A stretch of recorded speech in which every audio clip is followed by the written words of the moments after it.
News Radio 700 WLW. Rocky, you hear so much about these basically ransacking retail outlets. Yes. Crazy. Especially with the laws, particularly in California, thieves know that under, I believe it was out there, it's $950. Anything under that, you can steal with whatever you want. It's not going to be a felony. And now also, as we've learned, talking with different folks, you're not even allowed to stop them from doing it. If you're a worker, they tell you not to. And if you do, you're fired. Yeah, right? A couple of people got fired from a couple of different places. But it's just insane. We live in a world where basically we just allow theft to happen on a grand scale. And now it's gone next level. And here to discuss what we're going to talk about, Dr. Alex Del Carmen. He heads up the School of Criminology, Criminal Justice, and Strategic Studies at Tarleton State University in Fort Worth. Dr. Del Carmen, welcome back to the program.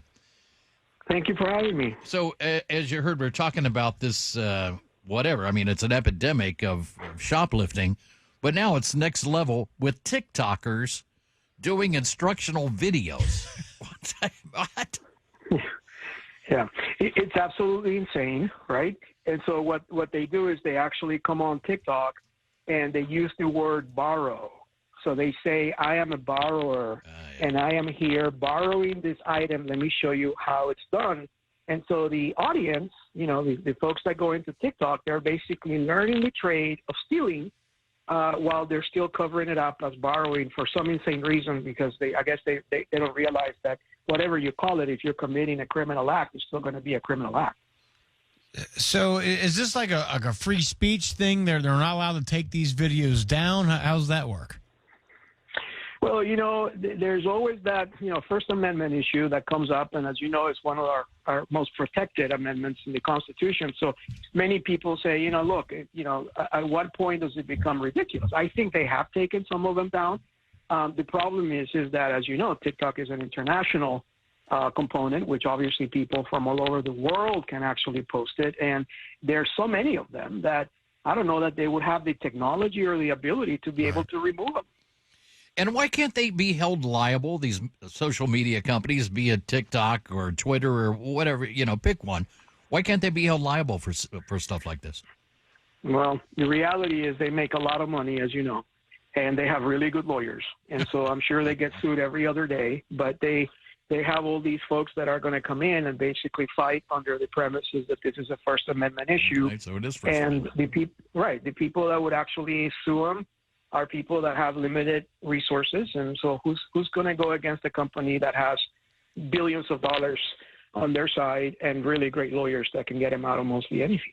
And when you think about it, it really is tough because you couldn't publish I don't know, could you? Could you publish a book on here's the best way to steal from Walmart? I don't know, but even if you could, it's kind of a standalone thing. With all these videos, right? Everybody has the power to post a video now. In the time we've had you on air here, Alex, there's been tens of millions of videos posted about God knows what. So, yeah, to your point, it's just impossible to root through all these and stop them because you stop these 1,000 of them, there's another 2,000 coming right down the pipe. Yep. Right. And I think what's going to actually, believe it or not, help us out to some degree is artificial intelligence, because I can tell you right now that, as one of these famous economists said recently, 2023 is going to be the year known as the last year that humanity was in charge, because I think that once we have this AI component in place, they're going to start being able to be programmed for algorithms and be able to detect and identify people that are posting these videos, and perhaps these companies may actually be able to take them down as quickly as they go on. And that's the thing, as part of one of these clips that they actually listed when you brought up Walgreens, they listed some of the easiest places to shoplift from. And Walgreens was one of them. And Walmart was one of them. Can you imagine that they actually go to these stores and sample them as to which one is the one that's easiest to steal from? And one has to wonder what the ones that they deem to be difficult to steal from look like, right? Because it's either the person's been arrested or it's just the person was unsuccessful in stealing something. So who knows what that means, right? But the bottom line is that they're targeting particular stores, and these stores better brace themselves and have the security components that they need, because I guarantee you people are going to start targeting them based on what they watch on these videos. I'm just shaking my head because what a nightmare when it comes to First Amendment, right, of freedom of speech, because as you mentioned, in the future, there's going to be algorithms that take certain things down. You can program them. Well, then, I mean, for instance, when I remember a year or 2 years ago when YouTube was taking videos that were against the COVID vaccine down. That was a big thing. So then it became, what's truth? What's an opinion? What's truth? What's misinformation? What's disinformation? It's different to everyone. And like you said, what's stealing to one person is, education or borrowing to another. It's just so convoluted. I couldn't imagine even wrapping my head around how to stop it. Right. And and then there's no distinction between an activist and an expert, right? There's no distinction between the person that read the book last night and shows up in the morning and says, I'm an expert on this matter, versus those of us that have been dealing with the same issue for 26 years and hold a terminal degree. And so the distinction is not there anymore, because somebody can dress up as whatever they want that person to be overnight. And there goes, 26 years of experience and a PhD, right?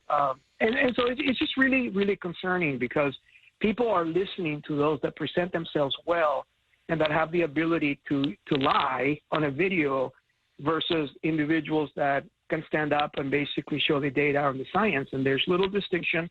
The criteria that we're using to distinguish between both of them is almost gone.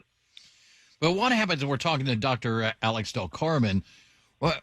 What's to stop someone from saying, not that I would kill an old lady, but if I here's how I would. But if I decided to do it, here's how I would kill an old woman and probably get away with it.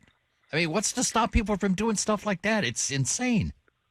We've already seen that, though, in some crimes. I mean, we've seen that some of these murderers and serial murderers that we have recently showcased in the media are people that have actually searched on Google, ways of killing somebody. And they actually find that information there, ways to make a bomb.